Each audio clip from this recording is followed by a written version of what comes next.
आज महाप्रभु दुर्लभ पद्म बेश भक्तों को आज महाप्रभु पद्म बेशरे दर्शन देवे। यह पुण्यतिथि अवसर में पुरीर जड़े युव चित्रशिल्पी विश्वजित नायक आइसक्रीम काठी महाप्रभु श्री जगन्नाथों एक पद्म बेश प्रतिकृति तैयारी करिसेंती, जहाँ बेस आकर्षणीय होईछि। आइसक्रीम काठी रंग काठ माली और अठा व्यवहार होईछि। चित्रकलार उच्चता 3 फुट और प्रस्थ 2 फुट रही। मोट 1475 आइसक्रीम काठी व्यवहार होईछि एवं एही जटिल कारीगरी को समाप्त करने को 4 दिन समय लगी। पूर्वरु विश्वजित आइसक्रीम काठी अनेक सुंदर चित्रकला प्रस्तुत करिसेंती। एने से मध्य इंडिया बुक ऑफ रेकॉर्ड रे स्थान पाइछंती।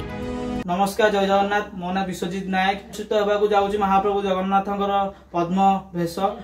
पद्म भेष सबु भेष गोटे पद्म भेष पद्म भेष जगन्नाथ हुंती। मो आइसक्रीम काठी कला महाप्रभु जगन्नाथंकर एक पद्म भेष करने मत 4 दिन टाइम लगी। एटारे 1475 आइसक्रीम काठी मु व्यवहार कर नुआ आइसक्रीम काठी।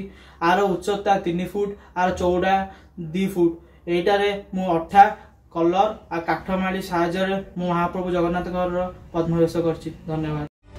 रिपोर्ट आरंभ न्यूज। अधिक खबर पाई आम फेसबुक पेज को लाइक, फॉलो एवं यूट्यूब चैनल को सब्सक्राइब करंतु।